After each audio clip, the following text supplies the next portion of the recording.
Hello everybody and welcome to another video. So some more news came out today. We had the Ready Up live stream, and this was once again talking about a bunch of the World versus World stuff that will be coming with Guild Wars 2 Heart of Thorns. They still haven't talked about kind of the mechanical changes to World versus World that are supposed to incentivize defense across the board, but we have had a very interesting run through now, a pretty extensive one of the new Desert Borderlands map. So a bit of information came out about this in the form of an article a short while ago, which I never covered, so I'm going to use this video with this footage of the map itself to talk to you guys about what exactly this new Borderlands is like, how it functions, and what we can be expecting in there, as well as all the new news that came out from the live stream today. So I do think the footage is pretty cool. I did just put it straight from that Ready Up stream, and let's get straight to it. So what's going to be happening when Heart of Thorn releases is they're actually replacing the three main Borderlands maps that exist in World vs. World right now. So we got the Borderlands map, then we have Eternal Battlegrounds. Those Borderlands are currently the Alpine Borderlands, as they're calling them. They're kind of snowy themed-ish, right? Well, what they've done is they've built a new map called the Desert Borderlands. And this is wholesale going to replace all three of those maps all at once. So you will no longer be able to experience these maps with the Borderlands, Bloodlust, and all of that stuff at all once Heart of Thorns comes out. And they're going to have some new system for how those old maps will then be reintroduced to the game. They say that the Alpine Borderlands, what we currently play on, will continue to be a part of Guild Wars 2. They just haven't explained how that will work just yet. So indeed, in this stream here, you'll see they're looking at the map quite early on. You can see how that's working. You'll see the new map kind of very uglily overlaid into the map of the mists there. But this is kind of the way it works. So you have three separate copies, three instances of the same map around in any given matchup. And the idea is that through the way the map is designed, the things that are contained within it, it's going to make World versus Worlding a lot more fun and dynamic and interesting and less repetitive, just simply through the fact that the map is different. It encourages different kinds of fights. The siege is positioned differently. There are more objectives to go for. Everything on the map is totally unique, and so you don't feel like you're constantly fighting the same tower. You don't feel like you're constantly pushing against the same keep, and it's something that's got many people excited. It could be something that brings me back into World vs. World in a big way. I am kind of curious as well with the fact that they've got the Alpine Borderlands, the Desert Borderlands, and they haven't announced what their plans are to bring Lupine back. I wonder, do you think they're going to make maybe another Borderlands map at some point? So we'll have an Alpine one, we'll have a Desert one, and then maybe like an Aqua-themed one, or, you know, not Aqua because underwater nobody likes this, but like maybe a rainforest-styled map or something. And then once they've got three, then they'll dump them all in all at once, and then we'll just have on each matchup there are no more copied maps. It's just one of the Borderlands is this, one of the Borderlands is this, one of the Borderlands is this. That'd be kind of interesting. Anyway, so we have no idea on that. The map itself, yes, is largely desert-themed, but as I just explained to you guys, and the devs talk about this a lot, unlike in the current Borderlands maps where all the towers look pretty much the same and many of the objectives are very, very similar, there is a serious amount of distinction between the different places you'll go to. The towers that are on this new Borderlands map all feel very different. You know, there's one, I believe, that's kind of very heavily, like, Tengu-themed, perhaps. There's one that is like a necropolis, and it's got, instead of regular guards stood outside it, you know, these standard guards we see in World vs. World all the time, it's instead giant, overblown necromancer minions. And the bosses that reside at the top of these towers to flip them all have different abilities and are more substantive parts of the battles. And there's a lot more variation in both the terrain, but also the enemies you fight and the mechanics you encounter across all the different objectives. So the map itself is a fair bit bigger. It's got a lot more verticality to it, and so for this reason alone, it makes it a lot bigger. But it's actually a lot wider too. The current Borderlands we have are very tall, but not very wide. This one is both tall and wide. But the general mapping out of objectives remains the same. There are therefore three keeps. Each keep is in the same general area of this new Borderland as they were back in the old Borderland. There are the same number of towers, and the towers reside in the same general areas. The same for supply camps, and possibly even sentries too. Sentries, of course, are also going to be a part of this map. So they've taken the same general idea and layout, but the map with which it sits in, as you should see from the footage, is totally, completely, and utterly different. The other thing that they have done is they have added a new thing to the map, which are the shrines.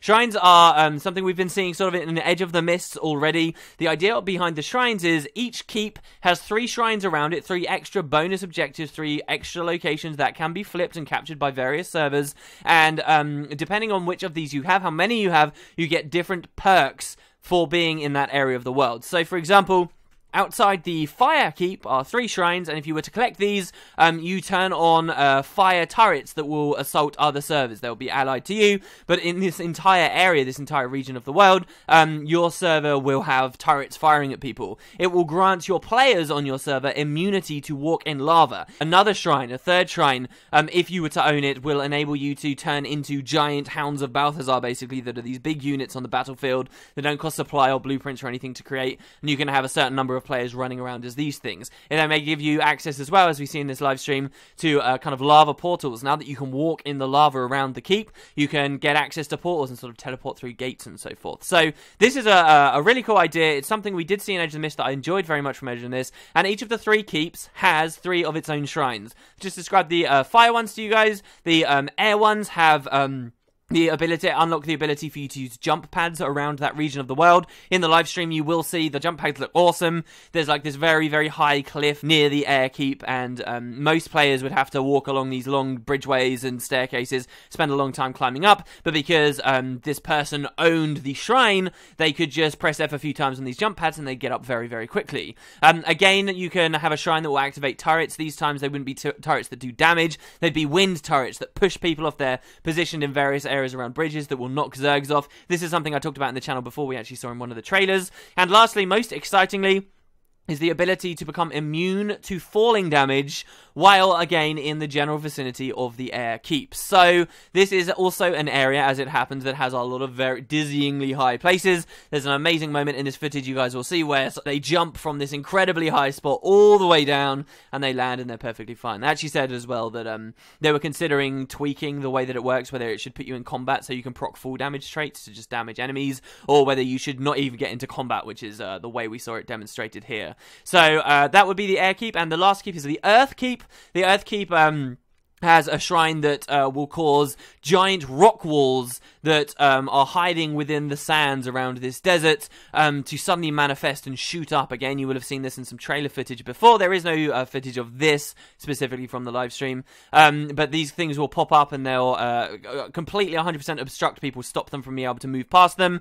There will be a shrine that again has turrets. These turrets will do a bit of damage, but also namely cripple. And so you have like these labyrinths in the earth area, these long walkways you've got to get through to get to the keep, and walls keep manifesting themselves in front of you. And where you can finally walk past these walls, you're going to find you're probably around turrets that will be crippling you. And probably my the thing I'm most excited for is around the earth keep is a giant moat, almost a massive trench. And within this trench, once you own this shrine, it will conjure a sandstorm surrounding the keep. There is no way to get to the keep without traveling through this at some point.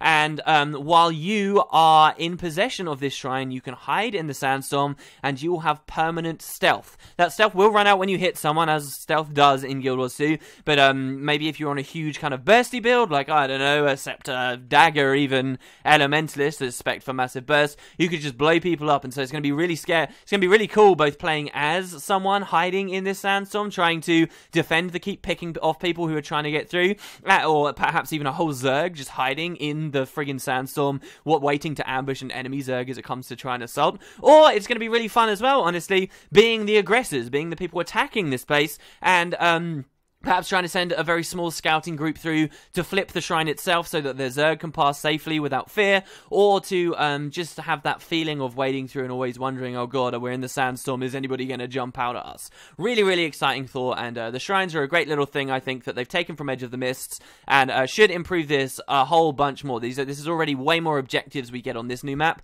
than we had on the old Borderlands map. This isn't the only place that they've taken design from Edge of the Mists. They've also positioned Siege. They've done a lot of things to try and empower defenders. They've tried not to make defending too powerful. They talked in this live stream about the fact that they had an iteration of the map where they had like pots of burning oil far up in the sky, way out of range of any player ability, so you had to have your own siege to counter the burning pots and so forth. But they found that that was a little bit too strong. But what they're trying to do here, very much with the terrain and with the position of, you know, stuff like cannons and burning oil, they're trying to empower defenders so you actually do feel like you're in an advantageous position being on those walls, which often Guild Wars 2 it feels like you're kind of not. And again, this is in some ways design we've already seen employed in Edge of the Mists, and if Edge of the Mists meant more for matchups, I'm sure people would really appreciate how strong this stuff is. So beyond that, finally, there is also the Oasis mechanic on this map. This is in the center of the map, and so what this is actually doing, guys, is this is replacing Bloodlust, okay? If you just think of this as a new Borderlands, the old Borderlands had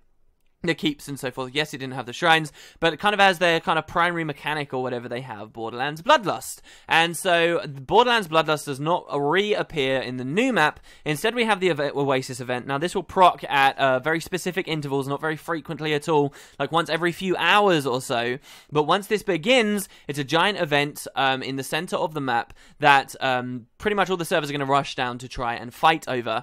You're going to be collecting power cores in the general area through killing dinosaurs that are in the area, and they'll be dropping them, and you're going to want to take control of this area and charge up a giant laser, essentially, that should you be the server that succeeds at this, it will fire siege damage and destroy all gates belonging to your enemy servers, outer gates at least, on their towers and on their keeps. So this is a really big game-changing moment. This is kind of like Temple of the Silent Storm for TPVP, you know, when you get that 830 pops up and you get Tranquility and Stillness appear together, and all the servers are going to kind of have a big rush moment here where they decide, what do we do? Do we keep playing the regular game? Do we try and fortify our locations, just let the Oasis flip and then try and repair our gates very quickly? They did confirm in this live stream that if you are repairing a gate as this like laser comes down, it will only do a set amount of damage, and so then you can prevent your gates from being broken by being split up by making sure that you've got people ready to repair stuff. Or do you perhaps go for the other strategy of saying, alright, let's ignore everything for now, let's just push down there, make sure we take this event, and then this can be a big moment for us to completely change the playing field. They've talked before, not in this live stream, but they have talked before about how this is this really functions as a decent comeback mechanic when, you know, a map is completely dominated by an enemy server. You can have even a small group do make massive pushes and impact on the whole map just through when this Oasis event pops, which will be kind of a rare thing, but it will happen. And of course, there is also the fact that even if you do own the whole map, even if you are in the stronger position, you as a server, you're still going to want to send people there. You're still going to want to split, and you're going to want to have people occupying that event, because you don't want that at least to fall in the other people's hands. You know, you're not using it offensively, but you still want to pay attention to it from a defensive standpoint. So this is a really cool idea. I love the Temple of the Silent Storm in particular. I think as long as things aren't completely out of whack, it could be a really nice addition to what is already looking to be a phenomenal map. There are a couple of other small things that they announced before this live stream, which I'd love to talk to you guys about. This is the small changes to the way dolly axe work and supply works. I would like to see a lot more happen with supply, honestly, and particularly like trade routes and protecting dolly axe and so forth. But basically, a new buff is coming into the game, and I'm very happy to hear about this. It's called the Protected Caravan buff. And currently what happens is there are some people out there who will run, you know, builds to try and get dolly axe from A to B, you know, when it's very important that you get supply into your keep or into your tower. And, you know, they can try and stealth the dolly axe for a long time, or they can be... I've actually seen some crazy healing Ellie situations where they constantly give them swiftness, and it's pretty good. But it's kind of something kind of rare. You don't see it too much. Well, on this new map, if a dolly axe has a player nearby it, it will gain a buff that makes it much more resistant to damage, far more resistant to damage. And so in most situations then, if someone's trying to kill a Dolyak, if someone's trying to cut off supply lines, they're going to have to take out the player that's defending that Dolyak there. So that really incentivizes people being able to play in this role. Beyond that, which is already really cool to hear about for me, is another small change to sentries. Now sentries right now, they don't really do very much at all, you know, like if you own a sentry, it will kind of harangue a Dolyak for a little bit, but it won't kill the Dolyak. It will slow it down for a tiny amount of time, and that's pretty much it, right? They don't do anything. Well, so sentries now, if a Dolyak is trying to pass through a sentry that belongs to another team, they can actually put on a buff that will cripple and slow down the Dolyak massively. And this isn't like normal cripple in that it can be cleansed. This is something that specifically has to be cleansed by players. So sentries will cripple enemy Dolyaks, but they'll also provide to their allies little like med kits. So you can pick up med kits from your sentries now, and these will either enable you to pop swiftness on yourself so you can move around quickly, or you can give them to Dolyaks of yours to cleanse them of this, you know, horrible cripple that they may have had, that they may be suffering from because of an enemy sentry. And so there's like more play even in these small areas, in these small things, and hopefully this will make kind of a general experience of shifting supply around the map more fun and engaging and give people more options, which is ultimately what this map seems to be about. So that's pretty much the map in a nutshell. Some of the information that came out, I took some notes as I was watching the stream. There were some really cool things to hear. Someone was they were basically doing questions and answers while doing a tour of the map. The question came up, hey, is there any water on the map? Is there any underwater content? And pretty much they said there's a couple of very small ponds. You will actually see them swimming around in them in the footage at some point. But it doesn't seem like there's very much there. They're not trying to put much emphasis on that. It makes sense, of course. You know, the original Alpine Borderlands, some of you guys who are only just coming into Guild Wars 2 may have never experienced this. They used to have loads of water. They had like this whole event with these Quaggan and Crate, and it was ridiculous, but it all got removed in the end because, let's face it, the above ground content is far superior. So there's only going to be a little bit of that. They clarified today, this was when they clarified that there was going to be no like ruins or bloodlust mechanic. They do say as well that they were talking about towers. Now, they've talked before about how the towers on this map, they actually do significantly limit and restrict where you as players, as Zergs even, can travel, right? Like, so if the tower up ahead of you isn't owned by your server, you're going to have to walk a long way around. And so they did clarify in this live stream that they don't like completely seal you off. In Edge of the Mist, for example, we had like gates and walls that completely sealed off areas of the map unless you went through them, and you can even get to some of the shrines in those situations. Well, they do say that the towers here, yes, they will limit movement heavily, so there's a lot of incentive to flip them for yourself beyond just PPT, but you can also absolutely go around them, so that's pretty cool.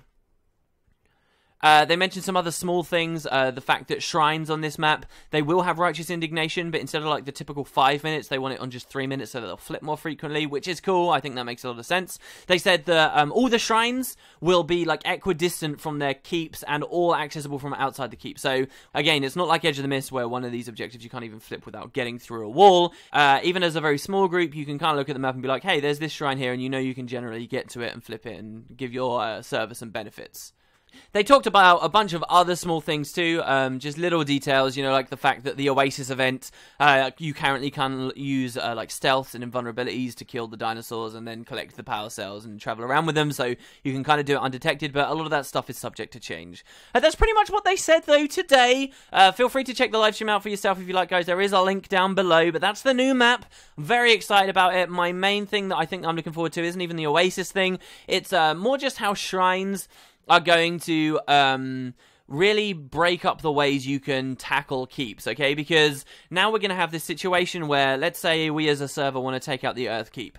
It's not going to be as simple as, oh, just flip a couple of locations around it and go in. We're going to want to strategically, like, knock out the right shrines. You know, we don't want these giant rock walls popping up all over the place. We don't want the potential to be suddenly ganked by people out this giant sandstorm. So this idea of splitting maybe into some smaller groups and designating some people to flip shrines at the perfect time so you can push your main force in somewhere else, that's a fantastic thought. Combined with the fact we have all these precarious, interesting landscapes and pathways to go through, could make World versus World really dynamic, really fun, you know, and we don't always feel like we're having the same encounter, you know, you don't get the Karma Farm Friday when it comes to the new map because it's just not worth it or it somehow doesn't work. So that's what I'm really looking forward to. That's the map in a nutshell for you guys, though. I promise we will get to the data mining stuff as soon as ArenaNet stop putting out news, which hopefully will be tomorrow. Anyway, cheers, guys. Hope you have a great time, and I will see you next time.